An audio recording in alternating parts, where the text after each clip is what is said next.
Welcome to another new video. আজকের ভিডিওতে আলোচনা করব ইংলিশ সেট নাম্বার 9 নিয়ে।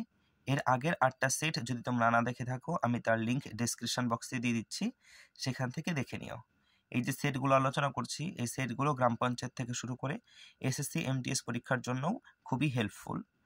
তো 25টা প্রশ্ন রয়েছে এই সেটে, প্রত্যেকটা সেটে 25টা করে প্রশ্ন থাকে। আজকের সেটেও রয়েছে 25টা ইংলিশ প্রশ্ন। আজকের প্রথম প্রশ্ন, find out the material noun. এই একটা সেন্টেন্স দিয়ে দিয়েছে যে we get wool from sheep. এই সেন্টেন্সের মধ্যে কোন শব্দটা একটা ম্যাটেরিয়াল নাউন সেটা তোমাকে খুঁজে বের করতে হবে। ম্যাটেরিয়াল নাউন কি জিনিস? ম্যাটেরিয়াল নাউন তাকেই বলে যে সমস্ত নাউনকে মেজার করা যায় বা বলতে পারো পরিমাপ করা যায়, সেই সমস্ত নাউনকে বলা হয় ম্যাটেরিয়াল নাউন। যেমন আমি কয়েকটা ম্যাটেরিয়াল নাউনের উদাহরণ দিয়েছি, দেখো। Bat, wood, gold, silver, sand মানে বালি, জুট মানে পাট, কফি ইত্যাদি, এগুলোকে বলা হয় ম্যাটেরিয়াল নাউন। দেখো সবগুলোকে পরিমাপ করা যায়, ঠিক আছে? তো এইগুলোকে বলা হয় ম্যাটেরিয়াল নাউন। এবার এই সেন্টেন্সের মধ্যে কোনটা ম্যাটেরিয়াল নাউন তোমাকে বলে মনে হয়? শিপ, উল, গেট নাকি ফ্রম? এই গেট তো ভার্ব, এটা তো কোনো নাউন নয়, তাই না? এই ফ্রম তো প্রিপোজিশন, সরি পিও প্রিপোজিশন, আমি প্রেপো লিখছি শুধু। আর এই শিপ হচ্ছে কমন নাউন, এই শিপ হচ্ছে কমন নাউন। আর এই উল হচ্ছে এখানে কি হয়ে যাবে? Material noun. উল মানে হচ্ছে যে উলের সুতো বলো না, সেই উলের। 2 নম্বর, আইডেন্টিফাই অ্যাডজেক্টিভ। এই বাক্যটার মধ্যে অ্যাডজেক্টিভ কোনটা তোমাকে সেটা খুঁজে বের করতে হবে। অ্যাডজেক্টিভ কি জিনিস? নাউনের দোষগুণ যে শব্দটা বোঝায় তাকে বলা হয় অ্যাডজেক্টিভ। কি বললাম? নাউনের দোষগুণ যে শব্দের দ্বারা বোঝানো হয় তাকে বলা হয় অ্যাডজেক্টিভ। সেন্টেন্স কি বলেছে? The car sustained heavy damage in the accident. আওয়াজটা কেমন হচ্ছে আজকে গলার? আচ্ছা, the car sustained heavy damage in the accident. এবার অপশনে কি আছে? কার, ড্যামেজ, হেভি আর দা। এর মধ্যে কোনটা অ্যাডজেক্টিভ? দা তো একটা আর্টিকেল, তাই তো? এটা তো কোনো অ্যাডজেক্টিভ নয়। কার, এই কার শব্দটা কি? কার শব্দটা হচ্ছে সাবজেক্ট, ঠিক আছে? আর এই ড্যামেজ শব্দটা হচ্ছে ভার্ব, ভার্ব তো নয়, সরি নাউন। ড্যামেজ হচ্ছে নাউন। তাহলে এখানে ড্যামেজ যদি নাউন হয়, আমি কি বললাম? অ্যাডজেক্টিভ নাউনের দোষগুণ বোঝায়। তাহলে ড্যামেজটা কেমন হয়েছে? হেভি ড্যামেজ মানে খুবই ড্যামেজ হয়েছে। তাহলে এখানে হেভি শব্দটা হয়ে গেল অ্যাডজেক্টিভ। আর এই অ্যাডজেক্টিভের নাউন কোনটা? এই ড্যামেজ হচ্ছে অ্যাডজেক্টিভের নাউন। 3 নম্বর প্রশ্ন, সিনোনিম মানে সমার্থক শব্দ। ইনসেন্সড, এই ইনসেন্সডের সমার্থক শব্দ কি হবে? ইনসেন্সড মানে হচ্ছে বলতে পারো উত্তেজিত, ঠিক আছে? এক্সাইটেড যাকে বলা হয় সেটাই হচ্ছে ইনসেস্টের মানে। তো ইনসেস্টের সমার্থক শব্দ কি হবে? ইনসাইটেড হবে, ঠিক আছে? অ্যাফেক্টেড মানে হচ্ছে বলতে পারো যে প্রভাবিত, আর এনকারেজড মানে উৎসাহ, আর ইন্সপায়ার মানে ওই সেই উৎসাহই হয়। এই দুটো একই রকম, এই এনকারেজ আর ইন্সপায়ার মানে হচ্ছে একই, ঠিক আছে? উৎসাহ। 4টা বলেছে ব্যাটস ট্রাভেল ড্যাশ নাইট, ঠিক আছে? Bats travel dash night. এখানে শূন্যস্থান পূরণ করতে হবে, কোনটা হবে? ইন, বাই, অ্যাট নাকি ফর? তোমাদের এর আগে জানতে হবে যে নাইটের আগে কোন প্রেপোজিশন বসে, ইন নাকি অ্যাট। এর আগেও আমি বলেছি কোন একটা সেটে এই নাইটের আগে কোন প্রেপোজিশন বসে, সেটা খুব ভালোভাবে বুঝিয়েছি। আবারও দেখে নাও যে নাইটের আগে তখন অ্যাট বসে যখন কিনা সেটা জেনারেল নাইট বা বলতে পারো যে সাধারণ রাত্রির কথা বলা হচ্ছে, নর্মাল কোনো এক রাত্রির কথা, কোনো নির্দিষ্ট কোনো রাত্রির কথা নয়। আর ইন বসবে তখনই যখন সেখানে কোনো স্পেশাল নাইটের কথা বলবে। যেমন কোনো এক নাইটে তুমি তোমার জন্মদিন পালন হচ্ছে, তাহলে সেই নাইটটা তোমার কাছে একটা স্পেশাল নাইট, তখন সেই নাইটের আগে ইন বসবে। আর নর্মাল যে নাইটগুলো হয় সেক্ষেত্রে অ্যাড বসে। তো এখানে ব্যাটস মানে হচ্ছে বাদুড়ের কথা বলছে, ট্রাভেল ড্যাশ নাইট মানে বাদুড়েরা তো এরকম নয় যে কোনো একটা নির্দিষ্ট রাত্রেই যাতায়াত করে, ট্রাভেল করে, ওরা তো প্রতিদিন রাত্রেই করে। তাহলে এটা সাধারণ নাইট রাতের কথা বলছে, তাহলে ব্যাটস ট্রাভেল অ্যাট নাইট হবে উত্তর, অপশন নাম্বার সি। 5টা অ্যান্টোনিম বা বিপরীত শব্দ। গ্যারিউলাস, বাইরে আবার বৃষ্টি শুরু হলো। গ্যারিউলাস মানে হচ্ছে বলতে পারো যে খুব বেশি কথা বলে, যে খুব বেশি কথা বলে তাকে বলা হয় গ্যারিউলাস। অপশন এতে কি আছে? গ্রসাম মানে হচ্ছে ভয়ঙ্কর। বিতে আছে কোয়াইট মানে শান্ত, তাহলে যে বেশি খুব কথা বলে তার বিপরীত শব্দ কি হবে?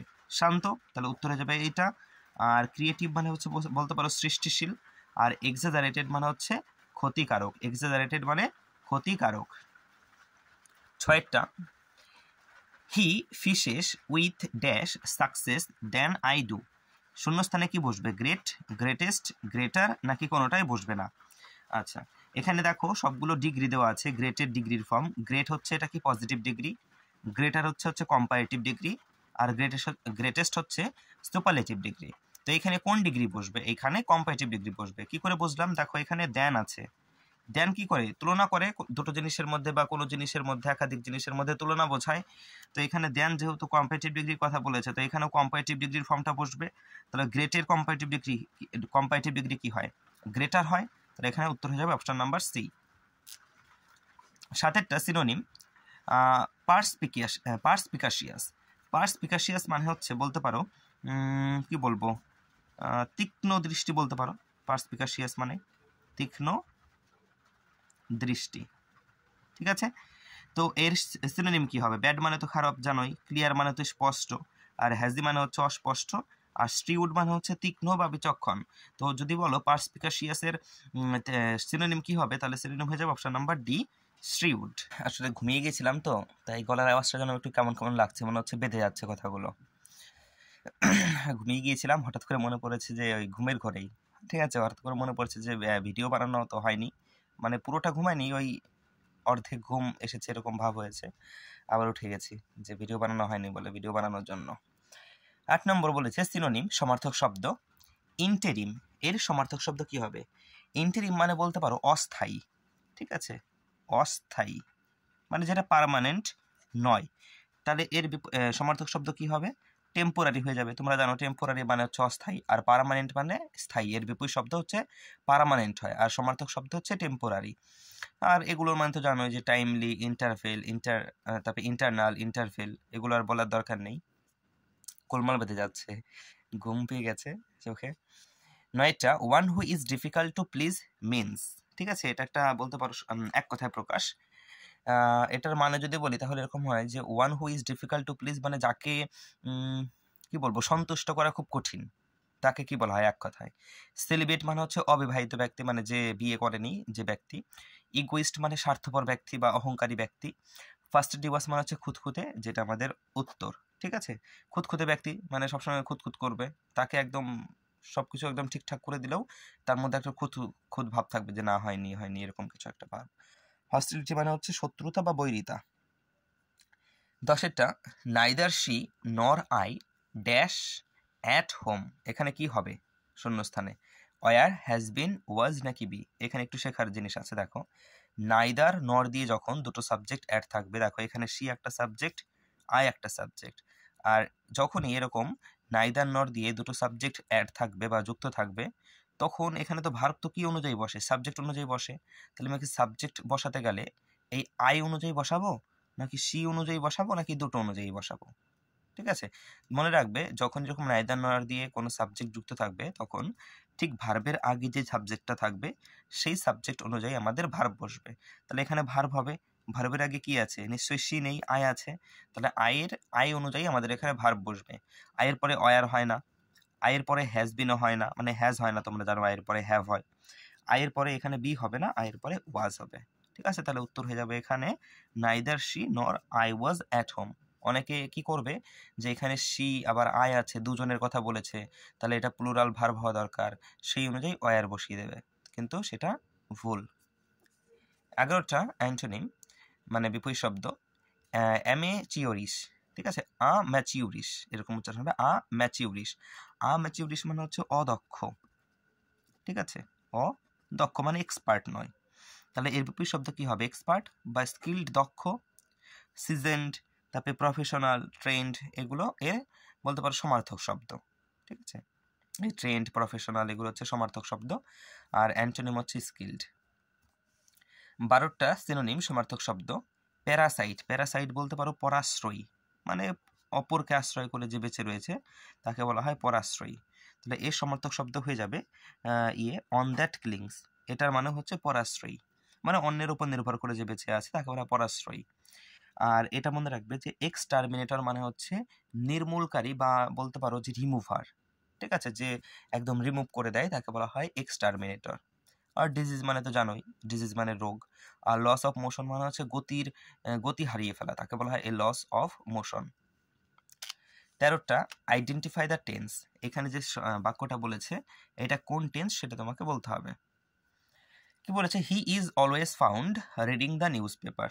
এটা কোন টেন্স? অপশানে কি দিয়েছে, প্রেজেন্ট ইনডিফিনিট টেন্স, যেটা স্ট্রাকচার হয়, আমি আগেও বলেছি যে স্ট্রাকচার মনে রাখতে হবে 12টা টেন্সের যে ফর্ম রয়েছে সবগুলোর। প্রেজেন্ট ইনডিফিনিট টেন্সের স্ট্রাকচার হচ্ছে subject plus verb plus object. Present perfect continuous টেন্সের স্ট্রাকচার হচ্ছে সাবজেক্ট প্লাস হ্যাজ অথবা হ্যাভ, তার সঙ্গে একটা বিন এবং ভার্বের সঙ্গে আইএনজি প্লাস অবজেক্ট। আগেও বলেছি যে কন্টিনিউয়াস মানে সেখানে ভার্বের সঙ্গে মানে মেন যে ভার্ব থাকবে তার সঙ্গে আইএনজি যোগ হবে, আর পারফেক্ট মানেই সেখানে যদি প্রেজেন্ট হয় হ্যাজ হ্যাভ, আর পাস্ট হলে হ্যাড থাকবে। প্রেজেন্ট কন্টিনিউয়াস টেন্স দেখো কন্টিনিউয়াস আছে, তার মানে মেন ভার্বের সঙ্গে আইএনজি যুক্ত হবে, subject plus am is are, দেখো মেন ভার্বের সঙ্গে ING plus object. Present perfect, perfect মানে কি থাকবে, প্রেজেন্ট বলেছে তাহলে হ্যাজ হ্যাভ থাকবে, subject plus has have plus ভার্বের থার্ড ফর্ম প্লাস অবজেক্ট। আর এটা মাথায় রাখবে যে হ্যাজ হ্যাভ হ্যাডের পরে সবসময় ভার্বের থার্ড ফর্মই বসে, ঠিক আছে। তো এখানে দেখো আমরা এটা স্ট্রাকচারে সাজাই, হি তো কি হয় সাবজেক্ট, ইজ কি হেল্পিং ভার্ব, আর এখানে মেন ভার্ব কোনটা রিডিং। দেখো হি হচ্ছে সাবজেক্ট, ইজ হচ্ছে হেল্পিং ভার্ব, আর মেন ভার্ব হচ্ছে রিডিং, এবার মেন ভার্বের সঙ্গে আইএনজি যুক্ত আছে আর হেল্পিং ভার্ব হিসাবে ইজ আছে, তাহলে সেটা কোন টেন্স হয়, প্রেজেন্ট কন্টিনিউয়াস টেন্স। দেখো সাবজেক্ট, এবার সাবজেক্ট অনুযায়ী এম ইজ আর বসবে, এখানে হি ছিল, হি এর পরে এম বসে না, আরও বসে না, হি এর পরে ইজ হয়, তাই এখানে ইজ হয়েছে। আর দেখো তারপরে কি বলেছে, ভার্বের সঙ্গে আইএনজি, দেখো ভার্বের সঙ্গে আইএনজি ফর্ম আছে, তাহলে আমাদের উত্তর হয়ে গেল প্রেজেন্ট কন্টিনিউয়াস টেন্স। বাবা বৃষ্টি শুরু হলো আবার থেমেও গেল, এই হই আর কি। 14টা, he comes to me with a view to get some help. এখানে ভুল খুঁজে বের করতে হবে যে কোথায় ভুল আছে, ঠিক আছে। এখানে একটা জিনিস তোমরা নোট ডাউন করে রাখবে, যে দু একজন যারা ভিডিওটা দেখো তোমরা একটা খাতা তৈরি করে নেবে, যে নিয়মগুলো আমি বলছি মানে এরকম খাতায় লিখে দিচ্ছি, সেগুলো ভিডিওটা পজ করে করে এই নিয়মগুলো তোমরা লিখে নেবে, ঠিক আছে। দেখো, with a view to, look forward to, accustomed to, habituated to, be use to, committed to, এই শব্দগুলো যখন কোনো একটা সেন্টেন্সে তোমরা দেখতে পারবে, তারপরে যে তার মানে এই শব্দগুলোর পরে, ঠিক আছে, যে ভার্বের ফর্মটা থাকবে তার সঙ্গে আইএনজি যুক্ত হবে। কি বললাম, এই সমস্ত শব্দ যখন থাকবে তখন সেখানে যে ভার্বের ফর্মটা থাকবে তার সঙ্গে আইএনজি যুক্ত হবে, এবং ভার্বের সঙ্গে আইএনজি যুক্ত হয়ে সেটা কি তৈরি হবে, একটা জিরান্ড তৈরি হবে। এবং তোমরা অনেকেই জানো যে জিরান্ড কাকে বলে, ভার্বের সঙ্গে আইএনজি যুক্ত হয়ে জিরান্ড তৈরি হয়, ঠিক আছে। আচ্ছা, তো এই সেন্টেন্সটাও তোমরা খেয়াল করলে কি দেখতে পারবে, এই সেন্টেন্সের মধ্যে দেখো উইথ আ ভিউ টু শব্দটা আছে, এখানে আছে না উইথ আ ভিউ টু, এই যে, তাহলে উইথ আ ভিউ টু থাকলে কি হবে, তারপরে যে ভার্বের ফর্মটা থাকবে সেটা কিন্তু ওই ভার্বের ফার্স্ট ফর্ম বা সেকেন্ড ফর্ম এরকম হিসেবে থাকবে না, তার সঙ্গে একটা আইএনজি যুক্ত হবে, তাহলে এখানে গেট হবে না, এটা হবে জিই ডবল টি আইএনজি, ভার্বের সঙ্গে আইএনজি যুক্ত করে দিলাম, ঠিক আছে। তাহলে ভুল ছিল কোথায়, অপশন নাম্বার সিতে। এগুলো মনে রাখবে যে এগুলো থাকলে তারপরে ভার্বের সঙ্গে আইএনজি যুক্ত হয়ে সেটা জিরান্ড হয়ে যাবে। 15টা, one of the boys are going to England, এখানে ভুল কোথায় আছে, এখানেও একটা জানার বিষয় আছে, যখনই কোনো সেন্টেন্সে ওয়ান অফ থাকবে, এ দেখো লিখে দিয়েছি, যখনই কোনো সেন্টেন্সে ওয়ান অফ থাকবে তখন সেখানে যে নাউনটা থাকবে, নাউন তো প্লুরাল হবে, কিন্তু যে ভার্বটা থাকবে সেই ভার্ব কিন্তু সিঙ্গুলার হবে। তাহলে এই কথাটা মাথায় রাখবে যে ওয়ান অফ থাকলে সেন্টেন্সে নাউন প্লুরাল হবে কিন্তু ভার্ব সিঙ্গুলার হবে, নাউন প্লুরাল হবে কিন্তু ভার্ব সিঙ্গুলার হবে।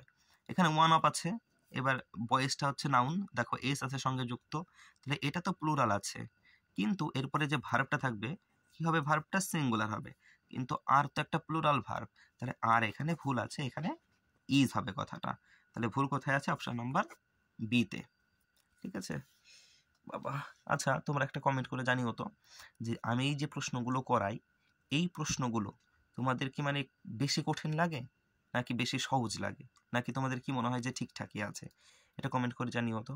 কারণ কি হলো, আজকে হঠাৎ করে ইউটিউব ঘাঁটতে ঘাঁটতে একটা ভিডিও আসলো, ঠিক আছে, গ্রাম পঞ্চায়েতের।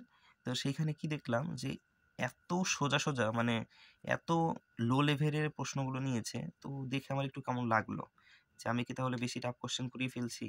তবে আমার যেটা মনে হয় যে যতই গ্রাম পঞ্চায়েত লেভেলের পরীক্ষা হোক, এটা 2024-25 সালে দাঁড়িয়ে অত সোজা প্রশ্ন আসবে না, ঠিক আছে। যেখানে কম্পিটিশন এত হাই, সেখানে যত লো লেভেলেরই পরীক্ষা হোক, প্রশ্ন কিন্তু অত সহজ আসবে না। যেমন দেখছিলাম সেখানে প্রশ্ন ছিল যে সিঙ্গুলার থেকে প্লুরাল করা, এরকম বলো তোমরা কমেন্ট করে, দেখবো তো সেই অনুযায়ী প্রশ্ন নেব। যদি মনে হয় যে বেশি কঠিন হয়ে যাচ্ছে তাহলে সোজা করে দেবো কি আছে। পরেরটা, he is as wiser as if not wiser then his brother. এখানে ভুল কোথায় আছে? এখানেও একটা জানার বিষয় আছে। দেখো দেখো কতগুলো নিয়ম শেখাচ্ছি। হ্যাঁ ঠিক আছে, নিয়মগুলো তোমরা খাতায় নোট ডাউন করে নেবে। কিন্তু আমি যতগুলো 25টা প্রশ্ন করাতে গিয়ে যতগুলো নিয়ম করাই না, তোমরা কোনো বাংলা চ্যানেল এরকম এত নিয়ম করাচ্ছে খুঁজে পাবে না এরকম লিখে লিখে। হিন্দি চ্যানেলে পাবে, মানে হিন্দি চ্যানেলে মানে ইংলিশ চ্যানেলের কথা বলছি, যেগুলো ইংলিশ শেখা হিন্দি চ্যানেলগুলো আছে। কিন্তু আমি দেখিনি এরকম কোনো বাংলা চ্যানেল আছে যে এরকম 25টা প্রশ্ন করাতে গিয়ে এত নিয়ম শেখায়। আমি নিজের ভিডিও করছি বলে এরকম বলছি না, কারণ আমিও ছাত্র, যেহেতু আমিও তো ইউটিউব ঘাঁটি, সেটা দেখেই বলছি। দেখো, যখনই কোনো সেন্টেন্সে অ্যাজ বা সো অ্যাজ থাকবে তার মাঝে কখনো কম্পারেটিভ ডিগ্রি হবে না। কারণ কি? কারণ অ্যাজ সো অ্যাজ এরা কম্পারেটিভ ডিগ্রি, এই জন্য এদের মাঝে আলাদা করে কম্পারেটিভ ডিগ্রি হয় না। ঠিক আছে, তাহলে কোন ডিগ্রি হবে? পজিটিভ ডিগ্রি হবে।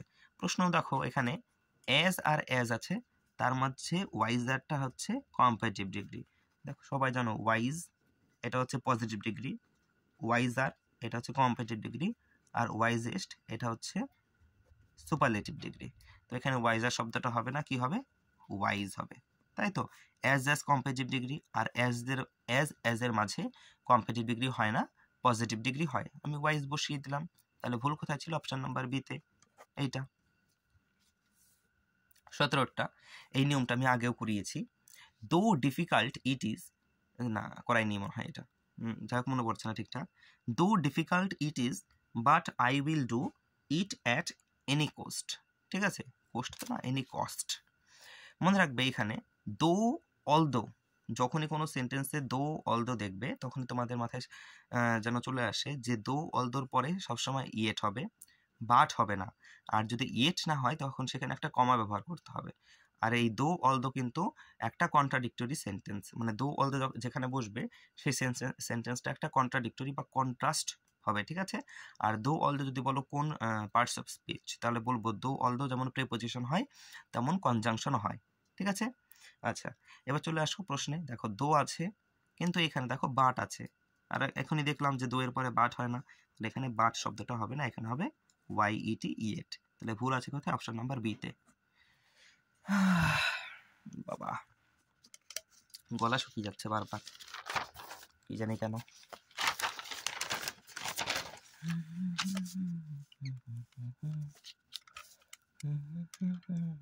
আচ্ছা 18 নম্বর, for this job you will need a knowledge of both English as well as Chinese. এখানেও একটা শেখার জিনিস আছে যে যখনই কোনো সেন্টেন্সে তোমরা বোথ শব্দ দেখবে, ঠিক আছে, কোথায় গেল বোথ? এই যে যখনই কোনো সেন্টেন্সে তোমরা বোথ শব্দ দেখবে, মনে রাখবে বোথের সঙ্গে, বোথ BOTH, বোথের সঙ্গে অ্যান্ড হয়। ঠিক আছে, বোথের সঙ্গে, এখানে যেমন প্রশ্ন আছে অ্যাজ ওয়েল অ্যাজ, না বোথের সঙ্গে অ্যাজ ওয়েল অ্যাজ হয় না, বোথের সঙ্গে অ্যান্ড হয়। তাহলে এখানে অ্যাজ ওয়েল অ্যাজ ভুল আছে, এখানে অ্যান্ড হবে। তাহলে ভুল আছে কোথায়? অপশন নাম্বার সিতে। 19-এরটা কি বলেছে? Because he was busy therefore he could not come. ঠিক আছে, এখানে ভুল কোথায় আছে? এখানে যদি তোমরা ভুল দেখো, এই প্রশ্নটা আমি মানে এই নিয়মটা আমি আগেও শিখিয়েছি কোনো একটা সেটে।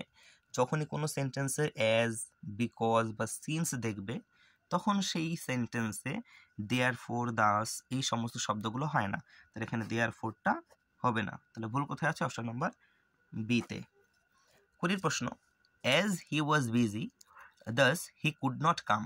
ঠিক আছে, thus he was busy he could not come, sorry as he was busy thus he could not come, কী সব বলছি। একই জিনিস আগেরটার মতনই, যে কোনো সেন্টেন্সে যখন অ্যাজ থাকবে বা বিকজ থাকবে বা সিন্স থাকবে সেখানে দাস, দেয়ার ফর এই সমস্ত শব্দ হবে না। এখানে দাস হবে না, ভুল আছে, যেহেতু এখানে অ্যাজ আছে, তাহলে এখানে ভুল আছে অপশন নাম্বার বিতে। দাঁড়াও আমি একটু জল খেয়ে নিই, গলা শুকিয়ে গেছে একদম।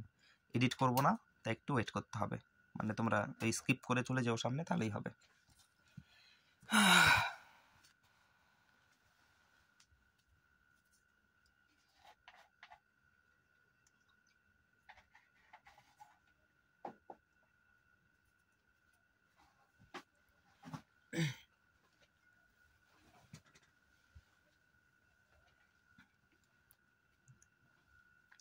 চলে এসেছি। 21-এরটা কি বলেছে, চুজ কারেক্টলি স্পেলড ওয়ার্ড, মানে সঠিক বানানটা খুঁজে বের করতে হবে। এখানে সঠিক বানান কোনটা? এখানে সঠিক বানান যদি দেখো, এটা হচ্ছে ম্যান্ডেটরি ভুল আছে বানান, টেম্পোরারি বানান ভুল, সার্কুলেটরি এইটা হচ্ছে সঠিক বানান, আর রেগুলেটরি বানান ভুলও আছে। ম্যান্ডেটরি বানান হচ্ছে এখানে এ হবে না, এখানে ও হবে, ঠিক আছে। টেম্পোরারি বানানো তাই, এখানে আর ই নয় আর এ হবে। সার্কুলেটরি ঠিক আছে, আর যদি বলো রেগুলেটরি বানান কি, এখানে ও হবে, এ না, ঠিক আছে। অর্ডিনেন্স, এখানে অর্ডিনেন্স বানান করতে হয়, অর্ডিনেন্স বানান হচ্ছে O R D I N A N C E. তাহলে দেখো প্রথমটায় ডবল এন আছে, তাহলে এটা ভুল। এখানে কি আছে, এখানেও ডবল এন আছে, এটাও ভুল। এইখানে দেখো ডবল এন আছে, অর্ডিনেন্স বানানে কোথাও ডবল এন হয় না, তাহলে এটাও ভুল, এটা ঠিক। O R D I N A N C E, ordinance. পরীক্ষায় কিন্তু এই মিস স্পেলড যেগুলো থাকে না, যে বানান সঠিক খুঁজে বের করো, সেগুলো এরকম শব্দ দেয় না, মানে সোজা শব্দই দেবে, তুমি জানো এরকম শব্দ দেখবে পেয়ে যাবে, কিন্তু পরীক্ষার হলে গিয়ে এরকমভাবে সাজিয়ে দেবে যে ওই ঠিকটাও গোলমাল বেঁধে যাবে, যে ডবল এন ছিল না একটা এন ছিল, এখানে ই ছিল না এই ছিল, এরকম কনফিউশন বেঁধে যাবে, এরকম হয়। 23-এরটা অ্যাকনলেজ বানান কি হয়, অ্যাকনলেজ বানান এ সি কে এরকম দিয়ে শুরু হয়, ঠিক আছে। তো এ কে দিয়ে আছে, এটা ভুল। বাকিগুলো এসিকে আছে, তারপরে পড়ি, দেখো এসিকে এন ও ডাব্লু অ্যাকনলেজ, এখানে এন ও ডাব্লু হয় না, তাহলে এটা ভুল। এখানে দেখো এন ও এল দিয়েছে সোজা, তাহলে এন ও এল ও হয় না, এটাও ভুল। অ্যাকনলেজ বানান অপশন নাম্বার এ হবে, এসিকে এন ও ডাব্লু এল ই, সরি আমি তো ভুল বললাম দুস এটা ভুল, এই অপশন নাম্বার সি হবে উত্তর, অ্যাকনলেজ, এসিকে এন ও এল ই ডিজিই, অ্যাকনলেজ। পরেরটা আমি কি ভুল বললাম, আচ্ছা যাই হোক। 24-এরটা দেখো তো, আমি মনে হয় ভুল বলছি, এটার উত্তর এইটা হবে না এটা হবে, একটু গোলমাল বেঁধে যাচ্ছে, ঠিক করলাম না ভুল করলাম। আচ্ছা আমি কমেন্ট বক্সে বা কমেন্টে জানিয়ে দেবো যে আমি ঠিক বলেছি না ভুল করেছি। 24-এরটা সিনোনিম অ্যাপেক্স, মানে সমার্থক শব্দ বের করতে হবে অ্যাপেক্সের। অ্যাপেক্স মানে চূড়া, ঠিক আছে। চূড়া মানে হচ্ছে একদম টপ, একদম টপ যে স্থান, একদম উঁচু স্থানকে বলা হয় অ্যাপেক্স। তাহলে এর সিনোনিম কি হয়ে যাবে, এর সিনোনিম হয়ে যাবে ভার্টেক্স, ভার্টেক্স মানেও চূড়া। আর বটম, বেস, অ্যাবেস এগুলো মানে হচ্ছে একদম নিচের স্থান, নিম্ন স্থান তাকে বলা হয়, ঠিক আছে, বটম, বেস বা অ্যাবেস মানে।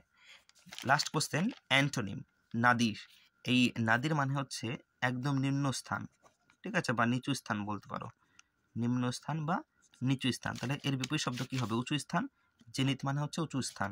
আর এই যে আছে না প্লিন্থ, তারপরে বেস, এগুলো মানে হচ্ছে সব থেকে নিচু স্থান, সব থেকে নিচু স্থান, এটা হচ্ছে হয়ে যায় এর সমার্থক শব্দ, কিন্তু আমাদের বিপরীত শব্দ চেয়েছে তাই এটা উত্তর হয়েছে।